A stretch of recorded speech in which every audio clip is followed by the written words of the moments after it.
Hey everybody, welcome back to Emily on Fashion. I'm Emily, and this is going to be a video about 2024 spring trends. First, let's get it out of the way that I will do a quick fit check. Okay, here we go.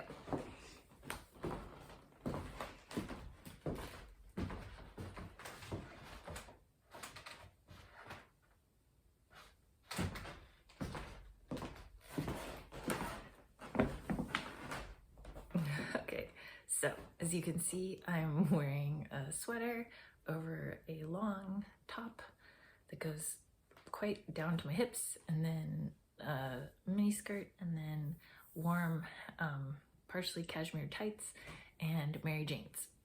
So I'm going to talk to you about the upcoming trends and why I think this both fits in kind of with some of our prior seasons trends, but also with really also thinking about the future. Okay, how I did this, like right before I did this, I saw that Karina Gomez posted her 2024 trends. I haven't clicked on it yet. I have watched the Alexa Sunshine 83's 2024 trends. I think I've watched one or two others. There's gonna probably be a lot of links in the description because I did mine different than theirs, but you may enjoy both of theirs and any other ones that I think of that that are out of, like, I've forgotten at this moment in time. Okay, so the three articles I'm gonna be referencing are, one is from Vogue, and it was written right after the shows. It was published on October 10th, 2023, written by Laird Borrelli-Persson in Vogue, and it was entitled Spring 2024 Trends. That's article number 1. It had, I think, 12. Article number 2, these are the 2024 fashion trends you should know and shop now, which was in Glamour magazine on December 21st, 2023, by Lindy, Segal, and Jake Smith. And the third article is the 16 biggest trends from the spring 2024 runways, written by W Staff in W magazine, posted on dated October 17th, 2023. So one of them had 11, Vogue had 11 trends, Glamour had 12 trends in their article, and W had 16. I went through and I just looked for, this is a thing we do in social sciences, you try to see if you can see through 3 different people's views of how they look at the data, do you see aligning patterns, right? And so that's, I've looked at many of the shows, so that was in the background of my mind, and then I went through their articles and looked for an alignment and pattern across the 3. So the first pattern I saw that was in all 3 was, and I'm kind of going to go down the list from Vogue. They're going to be like the leader article, basically. So in Vogue, it was diaphanous white dresses. You see this, what right away came to mind was the Prada dresses that look like pretty fluttery jellyfishes or ghosts kind of coming out from behind the dresses. And then that was also called out in W magazine. It was labeled as sheer layering because there's these sheer pieces that happen in the diaphanous dress. And then also W magazine talked about Into the Deep. They cited the lobsters of Schiaparelli, and they also said jellyfish. But again, jellyfish kind of relates back, I think, to this sheer concept. So sheer is still here. It was definitely on the runways for spring. And it's still this concept of not just layering, that you could wear a sheer top maybe and layer something underneath, or layer 2 sheer tops, or layer a sheer skirt over another sheer or skirt, but that also there could be, like, in Prada, appendages, right, that are like ribbons, kind of sheer ribbons coming off your outfits. That's the thing I'm kind of like thinking about. Okay, so that's trend number 1, kind of the sheer thing. Trend number 2, serious black. As you guys know, I love the color black. I love to wear black. I'm always going to love it. And the other publication that saw this was W magazine. They called it film noir. So this, through the spring, we're still seeing this concept of like this beautiful, kind of spooky, mysterious, person all in black. This is also a holdover from the fall trends, so I'm so here for it. I'm gonna keep doing it. It's just super fun. That's trend 2, serious black or film noir. Trend 3, open air, aircon. So they called it open work knit. This, I also saw this in W Magazine. They labeled it knit knit hooray. I actually talked about this about fashion I'm excited about. There's some really cool knitters on YouTube to follow right now because they're doing amazing stuff. But also if you looked at the shows, you saw a bunch of different shows that had knit work, big gigantic sweaters enveloping the person, or things that look kind of like somebody in one of my videos commented that my tights look like doilies. Like doilies are like a thing right now. So I mean, just like the big open patterns and stuff like that. So, or the tighter knit ones too. So that's trend number 3. Trend number 4, Vogue had it as rips and shreds, and W Magazine had it as dandy denim.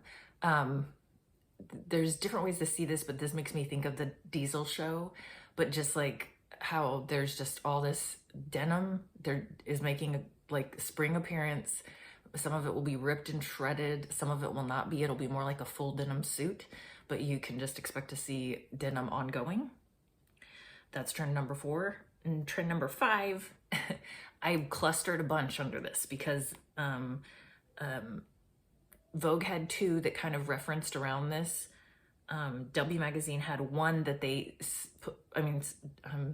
Glamour Magazine had one that they put a bunch of things inside of, and W Magazine had 2 that kind of went back to it. So here's the 5 things that they all said. Vogue said aprons and roses. Glamour said girlcore, and they defined that as bows, ruffles, rosettes, things like that. And then W Magazine said 1960s mini hems, kind of like the hem that I'm wearing right now, where it's a mini skirt hem, but even shorter. And they also said layer cake. So kind of like the way I styled this today, where I have the shirt out and it's layering over the skirt, but then it's layered again with a sweater. And so these layer upon layer, you see this in Miu Miu, you see this in a bunch of different, you see girlcore, you see Sandy Liang, you see the ribbons, the bows, the rosettes, the concept of the apron that you see that Vogue talks about. I think of it as more like almost like a workwear apron, where it's like a shorter one, it's a belt, and you can just stick your phone in it, in your wallet or whatever, and you can be like doing stuff. And then also Vogue said roses, and I've said before, like I thought the Sarah Burton rose thing, it was so gorgeous, and already like what I want. I just definitely want something with rose print. And then the layer cake idea too, it's like the cake, wearing an outfit that's layered up in a girly way, kind of like a cake with like bows and stuff, and you know, ribbons on top, and little roses like a cake, right? So anyway, this is very fun. This is probably my favorite one. This one or the film noir one, neck and neck, right? Although honestly, I've liked all of them so far. So the 6th one was sculptural volumes in Vogue. It was 80s excess and extra large bags in Glamour, and in W Magazine it was the bigger the better. This is like gigantic shapes on the body, but also huge bags, and like you get the idea. 80s excess, the gigantic shoulders to highlight a tiny waist or things like that. But also there's that one show where she's wearing like the open knitwork dress and she has the big poofs, like just big gigantic, I don't know what those are. Those are like just, so anyway, sculptural, they're sculptural volume. So I don't see myself doing this one. This is the first one, number 6, that I just don't see myself doing, but who can tell right now? I mean, it's stinking December. Like maybe there will be a way that I just can't see forward into the future yet. The 7th trend was elongated lines, empire waists, and drop waists. So it's kind of like the last time I wore this skirt, I wore it with a really super cropped sweater. And so that empire waist, which is like right below the bust, or the super dropped waist, which I kind of styled today. You can fake a dropped waist by making your shirt go way long down if it's tight to the waist. So I'll show you again. Sort of like this. And this also, when you do this, when you create this layer like this, Now this is like a micro mini, because all you're seeing of it is this piece. I don't know. I this is a way to do it if you don't want to, like, the whole concept is you don't have to buy all new stuff. You don't have to buy anything new. Most of these you can figure out a way to attack it with just stuff you already have, and I think that's one fun way to do it. So I will probably play around with that one. Vogue called it elongated lines, empire waist, and dropped waist, and the other publication that talked about it was W Magazine, playing with proportions. But specifically, if you read underneath that headline, it said the thing about the long waist, like a princess waist. And I'm thinking about longer corset cuts too, is another way to be playing with this a little bit. The 8th trend, it did not occur in the Vogue one, but it did occur in the Glamour article and the W Magazine article, was see sweet chic in Glamour and business casual in W Magazine. I mean, this was a big trend also for the fall runways, so it's just ongoing. But Vogue came back with something that's sort of similar to this as the 9th trend, which is the polo shirt. Vogue said the polo shirt, and Glamour Magazine said prep school, and W Magazine said sporty chic. So this concept of like what you would wear to play golf or tennis. That's kind of going to be big in spring, which makes all the sense, right? You're going to be back outdoors. You're going to be enjoying the gorgeous weather. Yeah, you might prep it up with a little polo shirt. The 10th trend was metallics in Vogue. Vogue said metallics. Glamour said sequined everything, which if you think about a sequin, it's that shiny metallic visual. And then W Magazine said the greatest show on earth. So again, the concept of like clothes that are like, you know, big shiny buttons or big shiny sequin paillettes or metallics, just like a metallic skirt. We have these, and so we're going to keep playing with them and probably keep having fun ways to style them. I think when I say we, I just mean I've been seeing them in style bloggers for Christmas, but then there's going to be like, I think we can spin it and carry it into spring. The 11th trend from Vogue, but wasn't in Vogue, but was in Glamour and W Magazine. Glamour said non-basic basics, and W Magazine said 90s nostalgia. And so this is kind of that Paloma wool, that type of long, clear line, but like with a updated, nicer twist.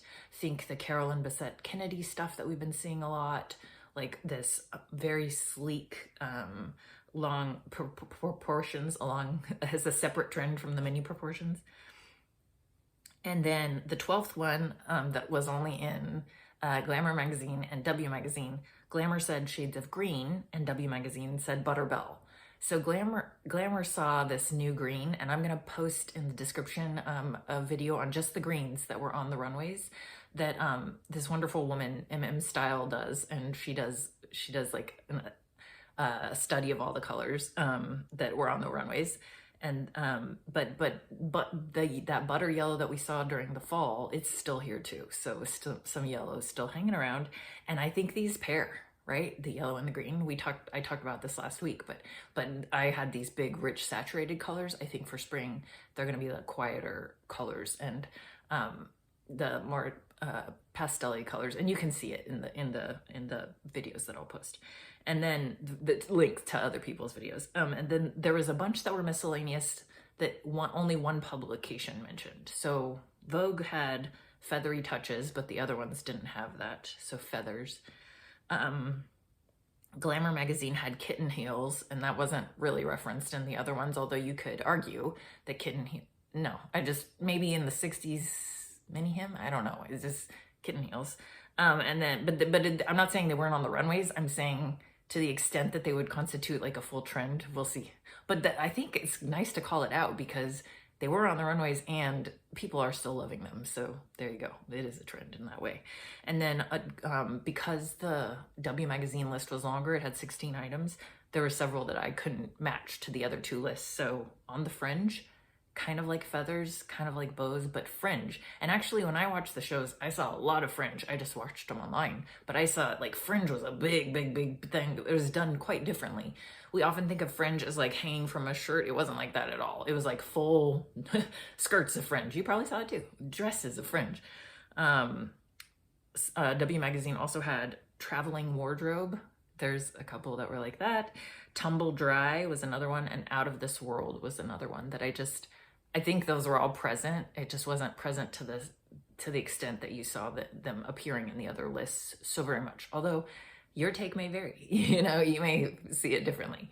So that's what I wanted to talk about today. I just wanted to talk about the spring 2024 trends that we would be seeing maybe, and I'm going to be keeping my eye out for them, but I'm also going to be thinking about how I can use what's in my wardrobe to be creative towards these trends.